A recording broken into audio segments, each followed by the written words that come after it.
लेकिन इस बात को समझना, भोलेनाथ इस शब्द को पहली बात तो मैं कहता हूं समझना जरूरी है। हम कहते भगवान भोलेनाथ हो, माफ कर देते, बेड़ा पार कर देते, जो मांगो दे देते। क्यों? भगवान भोलेनाथ है। लेकिन भगवान भोले नहीं है, किसी को कौड़ी कम नहीं देता, किसी को दमड़ी ज्यादा। इसीलिए तो इस दुनिया का जगत सेठ कहलाता, मेरे बाबा के दरबार में सब लोगों का खाता। ये भोला नहीं है, ये हिसाब रखता है आप सबका, किसी को कौड़ी कम नहीं देता, किसी को कौड़ी कम नहीं देगा। वैष्णव माय तिथं जाता,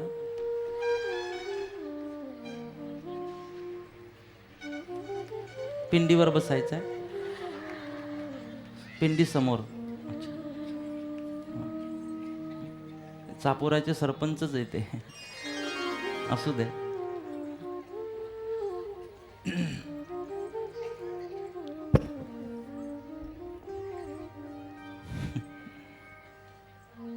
त्यांचा गमतीचा स्वभाव आहे बरं, म्हणून बोललो। असं सगळ्यांना बोलतो का मी? मग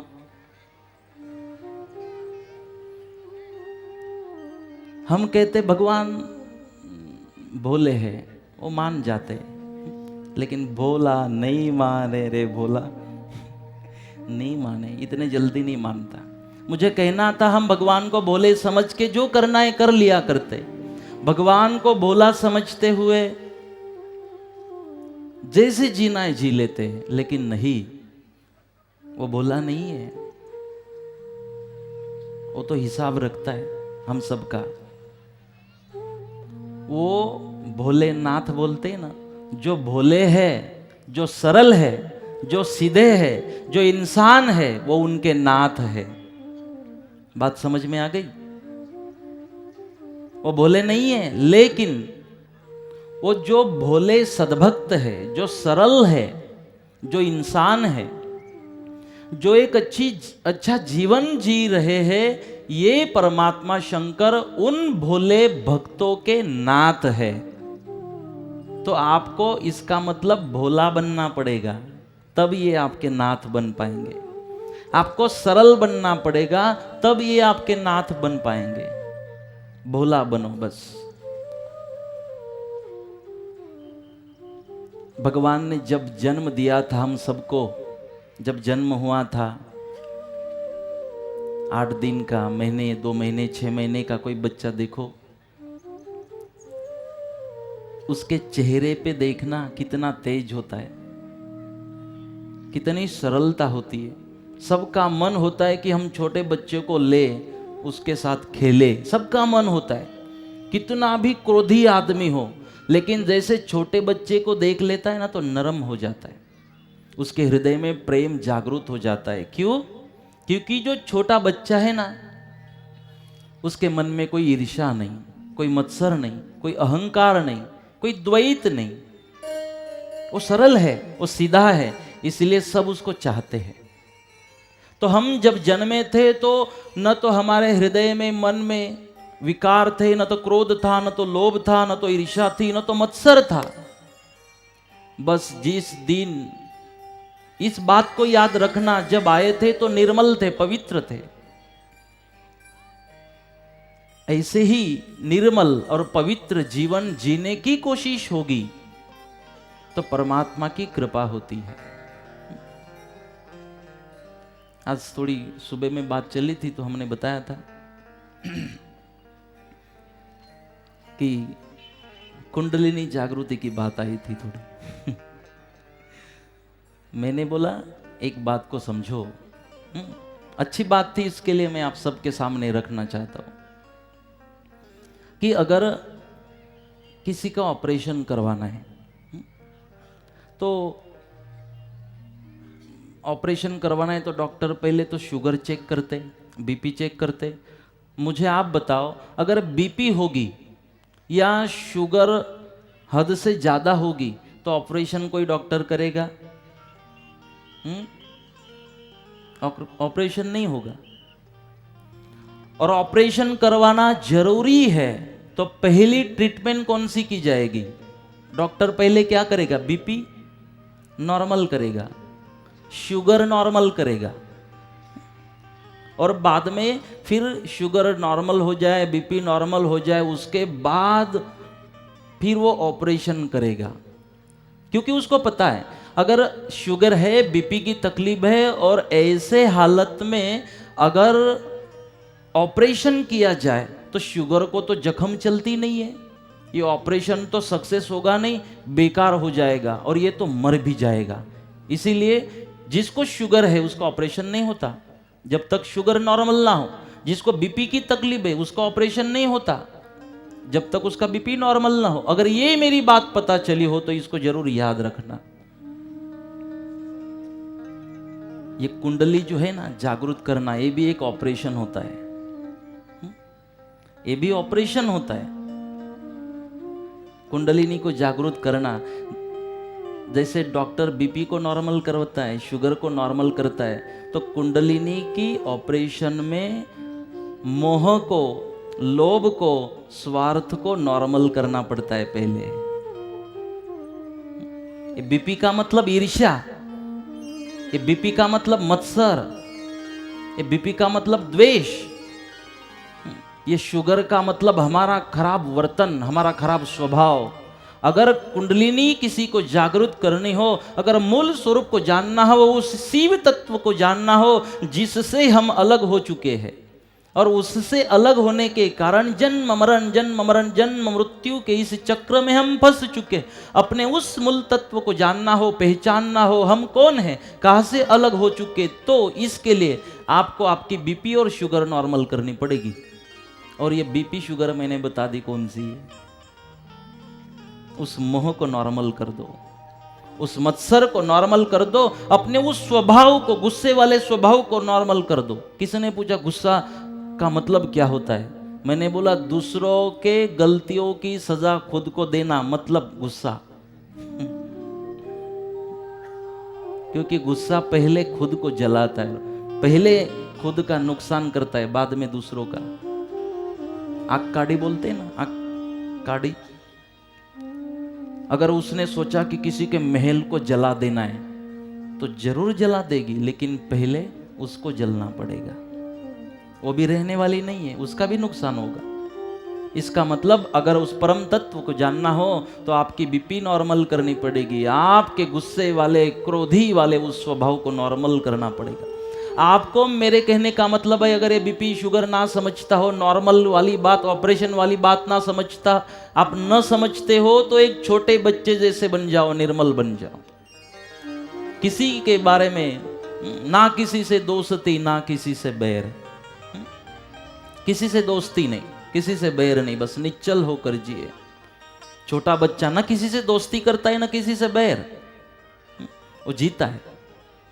तो इसी तरह हमें जीना होगा, एक छोटे बच्चे की तरह निर्मल होना होगा, तब जाके फिर आगे की प्रोसेस चालू होगी उस शिव तत्व को मिलने की, पाने की, समझने की, अनुभव करने की। तो इसीलिए हम हमारे स्वभाव को नम्र बनाए। आप क्या दे सकते हो संतों को?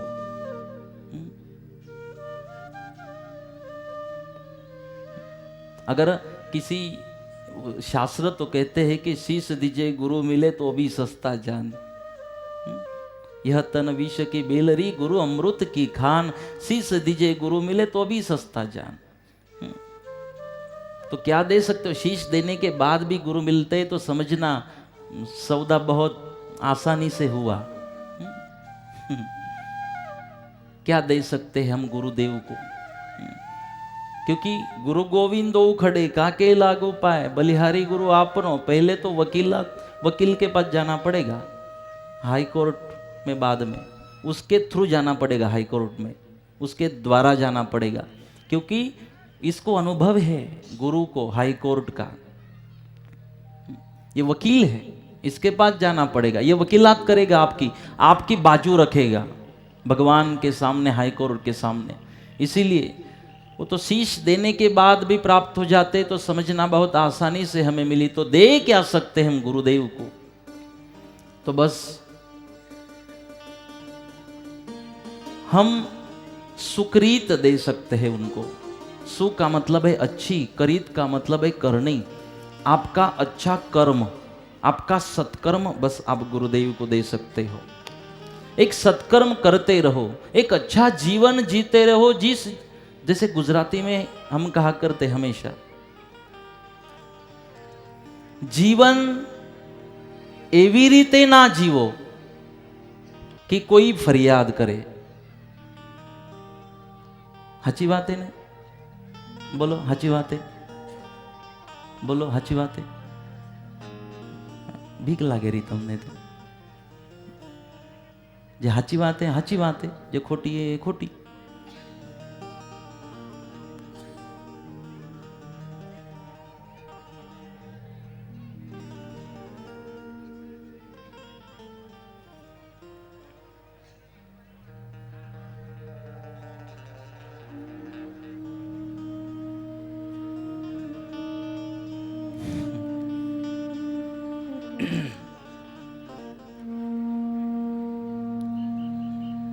हिंदी में तो मजा आ रही है ना सबको सुनने में, कि मराठी में सुनना है। मराठी में, हिंदी में हलवा दो ने। हिंदी तो समझते सब लोग। देखो यही एक स्वभाव होता है। और हमारे गुजरात से जो पधारे ना यहाँ, उन्होंने मुझे चिट्ठी भेजी लिख कर कि आज मराठी लोग ज़्यादा है तो आप मराठी में बोले तो हमको वांधा नहीं।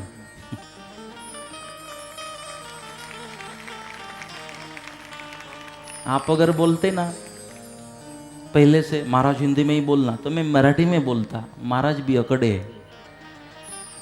आपने भी बोला ना मराठी में बोलो, तो मैं हिंदी में बोलूंगा, फिर आपको भी महाराज याद रहेंगे।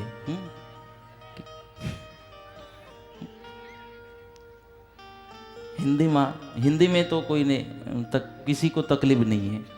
और मुझे मजा आ रही है हिंदी में। मैं मराठी गुजरातियों के लिए नहीं, मैं तो शिव जी के लिए बात कर रहा हूँ हिंदी में।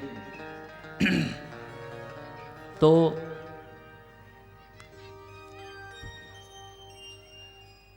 गुजराती वाली बात चालू थी। जीवन एवी रीते ना जीवो कि कोई फरियाद करे। फरियाद का मतलब है तकरार, कंप्लेंट। कोई अपने बारे में कंप्लेन करे, फरियाद करे, ऐसा जीवन मत जीना कि कोई हमारी फरियाद करते, महाराज इसको समझाओ, महाराज इसको समझाओ। ऐसा जीवन जीने में कोई मजा नहीं है। इसलिए जीवन एवी रीते ना जीवो कि कोई फरियाद करे। जीवन एवी रीते जीवो कि कोई फरियाद करे।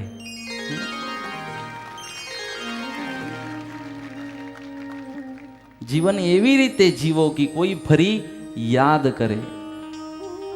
फरियाद म्हणजे तक्रार।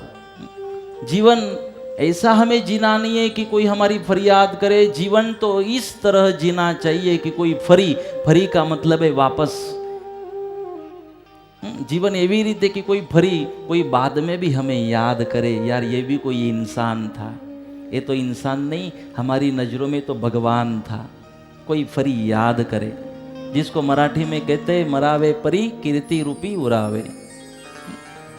कोई फरी याद करे, कोई भी हमें याद करे कि हाँ किसी अच्छे इंसान की मुलाकात हो चुकी थी। तो इसीलिए बस उस तत्व को समझना है, शिव को मिलना है। और शिव तत्व कौन सा? जो शिव तत्व धरत्री न हती, आकाश न हता, मूल न हती माया। जब धरती नहीं थी, आकाश नहीं था, चंद्र नहीं था, सूर्य नहीं था, रजवर बीज कछु नहीं हता। सदगुरुदेव इमाम शाह महाराज ने बात की कि रजवर बीज कछु नहीं हता, 1,84,000 योनियों का निर्माण भी नहीं हुआ था। तब उसके पहले, इस सृष्टि की रचना से पहले एक तत्व इस सृष्टि में सनातन था, शाश्वत था, अखंड था, और उस तत्व को शास्त्रों ने नाम दिया शिव। शिव का हमारे हिंदी में मतलब होता है, गुजराती में भी वही होगा, हिंदी में भी वही, मराठी में भी वही। शिव का मतलब होता है पवित्र। शिव का मतलब क्या होता है? पवित्र। तो पवित्रता ये पहले थी और बाद में सारे सृष्टि का निर्माण हुआ। और इसी तत्व को आद्य जगतगुरु शंकराचार्य जी ने ब्रह्म कहा, किसी ने शिव कहा, किसी ने सत्य कहा, किसी ने तेज कहा, जैसे कि किसी ने गॉड कहा, किसी ने नूर कहा, किसी ने लाइट कहा। इसी तत्व को, ये एक ही तत्व है और यही शिव तत्व कभी राम बन के, कभी श्याम बन के, कभी राम बन के आता है, कभी श्याम बन के आता है, कभी परशुराम बन के, नरसिंह बन के आते हैं, और कभी जरूरत पड़ने पर यही शिव तत्व निष्कलंक नारायण इस कलियुग के अंदर निष्कलंक नारायण बन के यही शिव तत्व प्रकट होने वाला है, जो आज तक इस भक्तों और सृष्टि की रक्षण के लिए आया था। वही शिव तत्व, उसी शिव तत्व से, उसी ब्रह्म, उसी सत्य, उसी तेज तत्व से, सत्य तत्व से सारे सृष्टि का निर्माण हुआ और उसी तत्व से हमारा सबका निर्माण हुआ। मतलब जैसे सूरज एक होता है, किरणें अलग, हम कितनी भारी संख्या में दिख रहे हैं, हम अलग अलग किरणें हैं, लेकिन हम जुड़े हुए हैं सूरज से, अपने परम कृपालु परमात्मा से। हम एक ही माँ के बच्चे, हम सब एक ही पिता हमारा है, एक माँ के हम बच्चे हैं, एक ही हमारा सबका पिता है। इसीलिए हमें अद्वैत की ओर नहीं, हमें द्वैत की ओर नहीं, हमें अद्वैत की ओर जाना है। और अद्वैत का दूसरा नाम है शिव तत्व। तो इसीलिए उस तत्व को समझना हो, अनुभव करना हो, तो हमें बच्चा बनना पड़ेगा, हमारी बीपी नॉर्मल करनी पड़ेगी, हमारी शुगर नॉर्मल करनी पड़ेगी। तो बीपी कौन सी? हमें याद रखो, खराब स्वभाव वाली बीपी, खराब स्वभाव वाला वो शुगर, वो नॉर्मल करनी पड़ेगी, फिर उसकी मुलाकात होगी। बस एक निश्चल बन जाओ, पवित्र बन जाओ। चलो आइए 1 मिनट के लिए उस परम कृपालु परमात्मा को याद करें।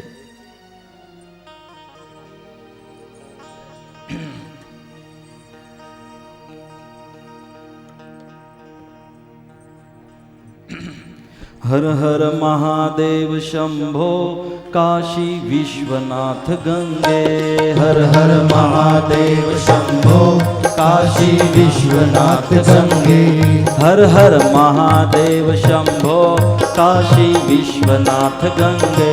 हर हर महादेव शंभो काशी विश्वनाथ गंगे। दोनों हाथों से ताली बजाते हुए, आज हम आपको छोड़ने वाले नहीं हैं। दोनों हाथों से ताली बजाते हुए, और जो बजाएगा नहीं ना, उसको फिर भगवान बजाएगा। दोनों हाथों से महादेव शंभो भाव से विश्वनाथ गंगे। हर हर महादेव शंभो काशी विश्वनाथ गंगे। काशी विश्वनाथ गंगे। काशी विश्वनाथ गंगे। काशी विश्वनाथ गंगे। काशी विश्वनाथ गंगे। काशी विश्वनाथ गंगे। काशी विश्वनाथ गंगे। काशी विश्वनाथ गंगे। काशी विश्वनाथ गंगे। हर हर महादेव शंभो काशी विश्वनाथ गंगे। हर हर महादेव शंभो काशी विश्वनाथ गंगे। हर हर महादेव शंभो काशी विश्वनाथ गंगे। हर हर महादेव शंभो काशी विश्वनाथ गंगे। देखो देखो, एक बात आपको समझा देते हैं। अगर ये जरूरी क्यों है नामस्मरण और ये सब कुछ आपके जीवन में है, तो बस आज की रात्रि में आपको गाना नहीं, हर रोज आपको याद करना है, आज ही नहीं। क्यों जरूरी है? देखो, अगर एक लोहे का खिला हमने जल में फेंक दिया, बारीक जल में फेंक दिया लोहे का खिला, तो क्या होगा? डूबेगा कि तैरेगा? एक लोखंडी खिळा आपण पाण्यात फेकून दिला तो तरतो की डूबतो? तैरेगा कि डूब जाएगा? लोहे का खिला। पीछे से आवाज नहीं आई। डूबेगा, डूबेगा। चलो, वही लोहे का खिला जो डूब गया था, उसको निकाल के हमने एक लकड़ी के साथ जॉइंट कर दिया। तोच लोखंडी खिळा आपण एखादा लाकडाला जोडून दिला आणि मग त्या लाकडा बरोबर तो लोखंडी खिळा आपण नदीत फेकला, पाण्यात फेकला, तर तो डुबेल की तरणार है? अब बोलो, आता बोला ना।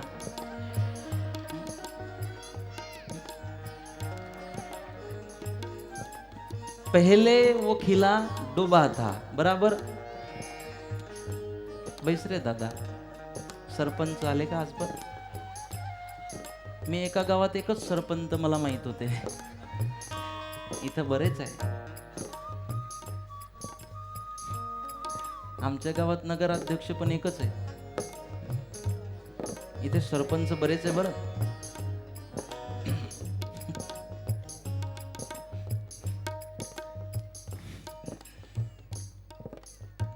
पहले जिस खिले को हमने फेंका वो डूबा, बाद में लकड़ी के साथ जॉइंट करके उसको हमने जल में फेंका तो क्या हुआ?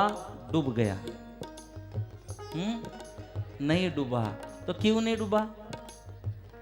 वही खिला था ना, पहले डूबा और बाद में जब लकड़ी के साथ फेंका तो डूबा नहीं, तो क्यों?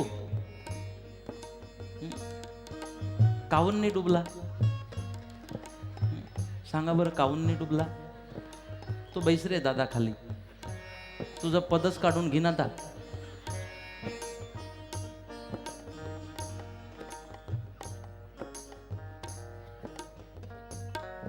सरपंच आहे की ग्रामसेवक आहे? ग्रामसेवक। अच्छा।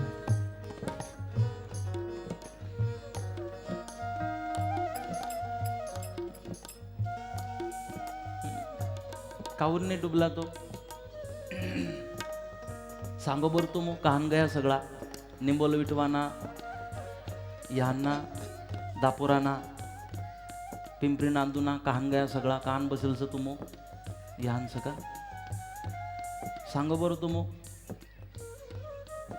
ये मराठी की अलग मराठी?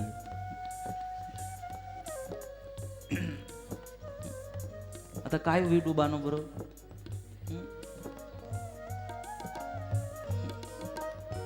पहले डूबा था, बाद में वो खिला नहीं डूबा, लकड़े के साथ उसको जोड़ दिया था, क्योंकि लकड़े के पास, उस जो लकड़ी थी उसके पास तैरने की युक्ति है। वो लकड़ी डूबती नहीं है, तैरती है। इसी तरह इस भवसागर के अंदर हम डूब सकते हैं, लेकिन अगर भगवान के नाम का सहारा ले लेते हैं, भगवान के नाम स्मरण को ले लेते हैं जीवन में, उसके सहारे जी लेते हैं, क्योंकि भगवान का नाम स्मरण हमें भवसागर से तारता है, उसमें इतनी ताकत है। इसीलिए हम अगर छलांग लगा देंगे जल में तो डूब सकते हैं, लेकिन इसी भवसागर में अगर नामस्मरण का सहारा लेते हुए छलांग लगाएंगे तो हम डूबने वाले। लकड़ी का मतलब है नामस्मरण। जैसे लकड़ी खिले को डूबने नहीं देती, ये नामस्मरण की ताकत भी आपको इस भवसागर में डूबने नहीं देगी। अब समझे हो तो ताली बजा दो भाव से। जय हो नमः शिवाय ओम नमः शिवाय नमः शिवाय ओम नमः शिवाय दोनों हाथों से ताली बजाते हुए ओम नमः शिवाय नमः यही ताली तारेगी आपको।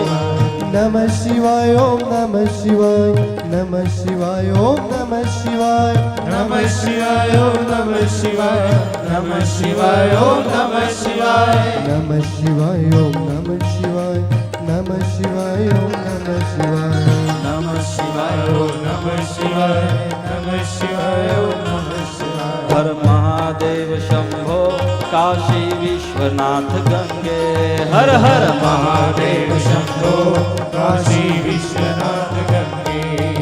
ये आवाज नहीं आ रही आप लोगों की, ये आपका धीरे कर दो और इनको बोलने दो, आपने बोलना कैलाश भाई। आपकी तो मीठी आवाज है, इनकी कैसे वो देखनी है 3 दिनों में मीठी हुई कि नहीं, वैसी की वैसी है। अब ताली बंद कर दो। अब बोलना, भजन को बोलना चालू करते, ताली नहीं। हर हर महादेव शंभो काशी विश्वनाथ गंगे हर हर। जब जगह नहीं मिल रही थी ना, यहां तक आवाज आ रही थी।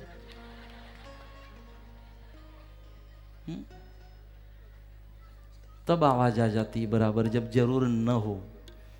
ये उल्टा ही होता है, ये इंसान बनाया ही भगवान ने ऐसा। एक बार अभी हमारे फैजपुर की यात्रा आएगी, इसी तरह होली की यात्रा, आप आना सब लोग। तब तक हमारे महाराज जी खंडेराव महाराज भी अच्छे हो जाएंगे। आज हमारे फैजपुर के सारे प्रतिनिधि यहाँ पहुँचे। हमारे महाराज जी थोड़े बीमार है, खंडेराव मंदिर वाले, तो उनको भी प्रार्थना व्यासपीठ से उनकी तबीयत ठीक हो जाए, क्योंकि होली का आनंद उनके द्वारा ही आता है हमारे फैजपुर में। तो ऐसी एक यात्रा थी, उस यात्रा में एक आदमी गया हिस्सा लेने, देखने। वो मौत का कुआं, सर्कस जो भी था सब कुछ देखा। अब एक टेंट लगा हुआ था, ऐसे कंपार्टमेंट थे, तो उसमें एक लिखा हुआ बोर्ड था कि जगत के सबसे ज़्यादा विचित्र प्राणियों का संग्रहालय। जगत के सबसे विचित्र प्राणी यहाँ देखने मिलेंगे आपको। तो बोले ठीक है, मजा आएगी। तो पहले कंपार्टमेंट में देखा पंडाल में, तो एक अजीब सा हाथी था।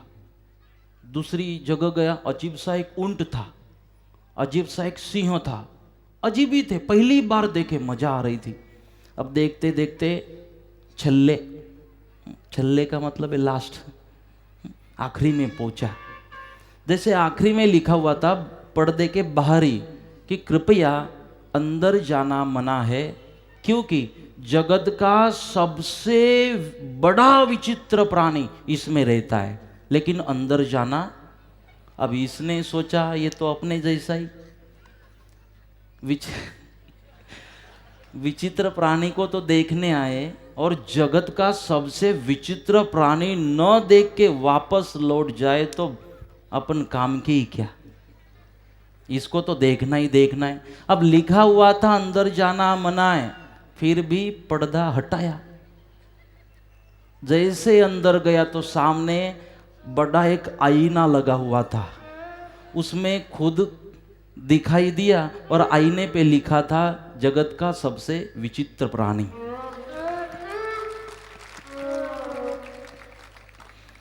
अब उसको पता चला आईने का मतलब है आरसा। उस आईने में खुद की प्रतिमा दिखाई दी और आईने पे लिखा हुआ था सबसे विचित्र प्राणी। लिखा क्या था बाहर, कृपया अंदर जाना मना है। और इसी को विचित्र प्राणी कहते हैं, जिसको कहो ना ये मत करो, वो पहले वो करेगा।